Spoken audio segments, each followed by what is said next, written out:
উপদেষ্টারা ঠিক যেভাবে আমরা মনে করছিলাম তার সেভাবে চালাতে পারতেছে না। উপদেষ্টা কোনো উপদেষ্টা কোনো কথা বলতে গেলে তাকে চেঞ্জ করে দেয়।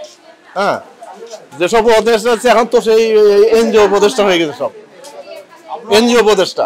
এখন কথা হলো আমরা যেখানেই যাই না কেন সব জিনিস চাউলে প্রতি বস্তায় 200-300 টাকা বেড়ে গেছে। হ্যাঁ, সব জিনিসের দাম বৃদ্ধি, কাঁচামরিচের দাম বৃদ্ধি, পেঁয়াজের দাম বৃদ্ধি, যে ডিমের দাম বৃদ্ধি, যে কোনো জিনিস আমরা কিনতে যাই শুধু বৃদ্ধি, কম নাই। মানে সরাসরি চাঁদাবাজ না হলে গোপনে গোপনে বহু চাঁদাবাজি হচ্ছে এখানে। ব্যবসায়ীরা তো কিছু বলতে পারে না, তারা ব্যবসা করবে, কিছু বলতে গেলে তাদের উপর হামলা হবে। কিন্তু টাকা এলে তো ঠিকই পাওয়া যায়, টাকা এলে তো কম পাওয়া যায় না, টাকা এলে ঠিকই পাওয়া যাচ্ছে। কিন্তু এটাও একটা সিন্ডিকেট হচ্ছে আর কি, সিন্ডিকেটই ভাঙতে পারতেছে না। মনিটরিং বাজারটা মনিটরিং করবে যারা, তারা নিয়োগ হয়ে গেছে, কোনো বাজার কোনো মনিটরিং নাই। প্রশাসন দুর্বল কি বললাম আমি। এনজিও যে বর্তমান যে সরকারটা হচ্ছে এনজিও সরকার আর কি। গত সপ্তাহ নিচে হলো 780 টাকা দেয়া 60 টাকা, আর এই সপ্তাহে নিলে আমার 810 টাকা দেয়া 60 টাকা, অনেক দাম বেড়ে গেছে। কেন দাম বাড়ছে এটা সরকার কন্ট্রোল করতে পারতেছে না, জিনিসপত্রের দাম কন্ট্রোল করতে পারতেছে না। মনিটরিং নাই, বাজার কোনো মনিটরিং নাই, যে যা চাচ্ছে তাই দিচ্ছে।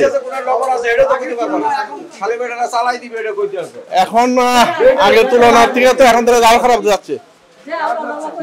সরকার পরিবর্তন হইলো, আমরা জিনিসের দাম কম হবে, পরিবহনের চাঁদাবাজি বন্ধ হয়েছে, তারপর জিনিসের দাম কেন বাড়ছে আমরা বুঝতেছি না কিছু। এখন তো কোনো দল শাসনে নাই, দল শাসন নাই, কিন্তু দলের তো সিন্ডিকেট আছে, কিছু কিছু দলের সিন্ডিকেট আছে, তারা এখন সেই জিনিসটা ই করতে নিয়ন্ত্রণ করতেছে।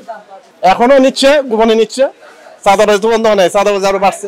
আমি না দিলে তো আমি গাড়ি চালাইতে পারবো না, আমি ব্যবসা করতে পারবো না। আমরা চাই যে তত্ত্বাবধায়ক আমাদের যে সরকার এরা জিনিসটাকে আরো মানে সংস্কার করে তারপর একটা নির্বাচন আমরা চাচ্ছি আর কি।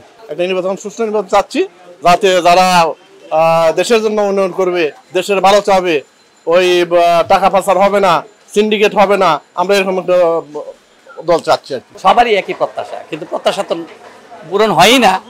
আজকে সকালবেলা একটু শুনলেন, মানে মাসে এটা এক জল ওই যে বিদ্যুৎ চমকানোর মতো একদিন একটু কমে, আর এরপরে ওই বিদ্যুৎ চমকালে যেমন নিমিষে চলে যায়, এরপর আর আমরা সেটা ফলাফল আর পাই না। এটা দীর্ঘমেয়াদী, এটা স্থায়িত্ব থাকে না।